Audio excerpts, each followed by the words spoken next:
So when looking at the app, we can see that it looks like a bunch of product photos, where if I also navigate to the page, such as if I want to navigate to these shoes, we can see that I have some standard information. If I pull this up inside of the app called Sizzy, which just gives me a preview of some of my social media here, we can see that it doesn't currently have any image associated with it. So while I don't technically have this deployed yet, if I post an image to social without a graphic associated with it, we can see that we get this kind of default look. Now contrast that to something like the Next Cloudinary docs itself, we can see that this big image inside of my social feed is really going to gain more attention than that little bar of text.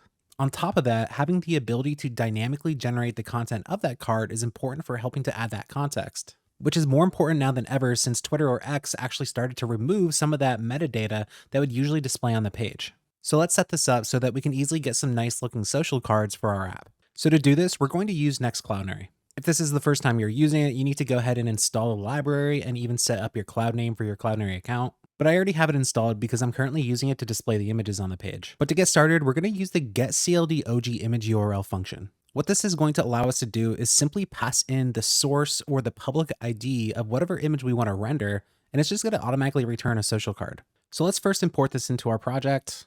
I'm going to paste that in as a dependency, but then I'm going to copy this snippet that actually creates the URL and just temporarily paste it above our home component, because what we need to actually do is export our metadata.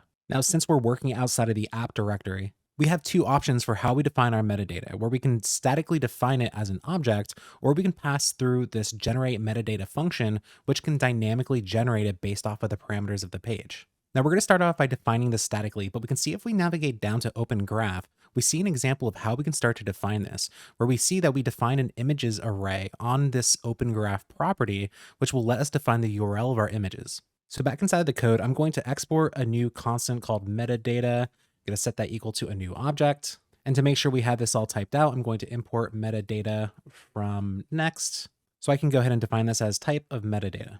So now I'm going to add my property of Open Graph, where I'm going to then define my images, which is going to be an array.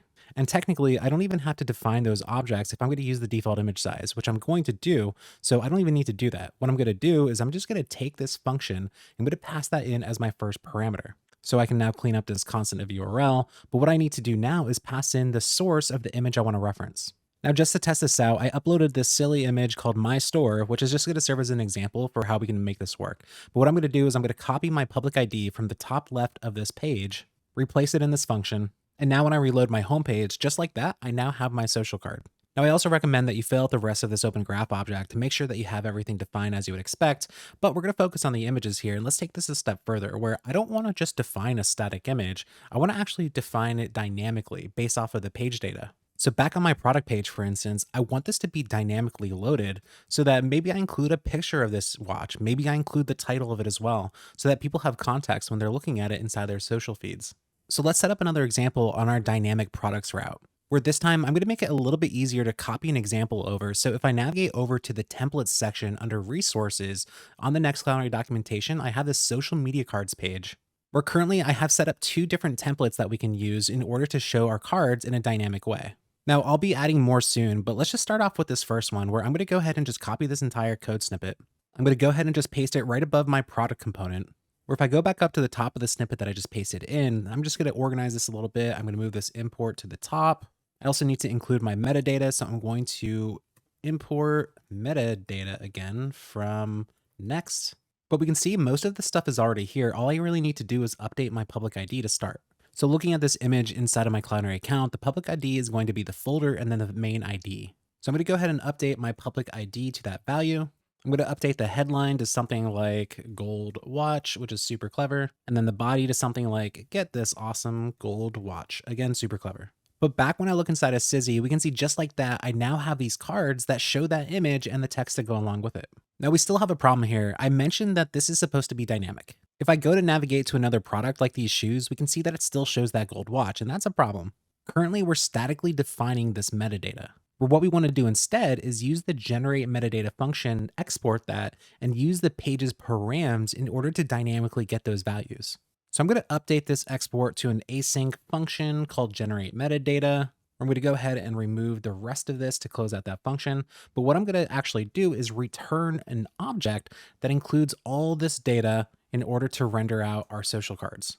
So also what I want to temporarily do is move all these variables inside of this function to make sure until we actually have dynamic values, it's going to work. And just to confirm that is the case, it's still working, but again, still not right. So inside of this generate metadata function, we're going to get a first argument that's going to include a property of params, which is very similar to actually how we generate our page. So to start, I'm going to simply copy this value where later we could probably abstract this out so that we can define these params once. But for now, I just want this to work. So I'm going to go ahead and paste those params in along with the types, where I'm going to do the same thing I'm doing inside of the page itself, where I'm going to grab that product data. So I'm going to paste in that code as well, which includes looking up that product, and it's going to get all the data for me. Where now this public ID is actually going to be product.public ID, which is going to be my Cloudinary resource that's dynamically grabbed using the API. Now for each of my images inside of Cloudinary, I also have some metadata set up where I have my caption and I have my alt value, so I can just dynamically grab those, which is exactly what I'm doing here, where I have my context, my custom context, where I'm going to grab my alt and caption values, where let's use that caption to define the headline. We can use the alt to define the body. And this isn't going to be perfect, but it's just showing an example of how this works. Where now once the page reloads, if I'm looking at this gold watch, I do see that gold watch. We notice that the description changed here. But if we look at another product, we can see that all this is happening dynamically and it's pulling in the updated product along with the data. Meaning we were able to easily dynamically generate social media cards using the generate metadata function along with getCldOgImageUrl. Now the nice thing is I can customize this however I want, whether I want to use this other template, which will give me a more full product look, or use other transformations, such as if I wanted to get rid of some of the stuff here, I just wanted to show the full image of the product, but I have a vertical image. This isn't really enough to fill up that space. I can use generative fill with fill background, set that to true, and automatically use AI to fill up the rest of that space. I can even instead remove the background and set the color of that background to white, which probably looks a little dull for my purposes. But if you've ever seen one of my demos, you know that I like to put things in space. So instead of that background, I'm going to set an underlay and use that public ID, where now all of my products are out of this world. Next up, more SEO tips inside the Next.js app router, where we'll set up a sitemap, RSS feed, and other static routes.